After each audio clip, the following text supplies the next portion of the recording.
ઢોલી પાવલિયો હું રખીને પાણી માતા છું ઢોલનું શોખી દેરું છું ભાઈ આવતા 12 મહિનાનો સમો બને કોણોદર આવી જી એવું બનાવતી નોતું તો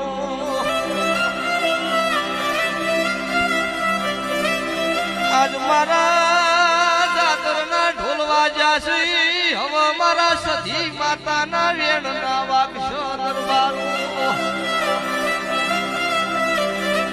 મારી વેળા પડવે ઘડિયું બને 12 મહિને પાછી હોય તું આયા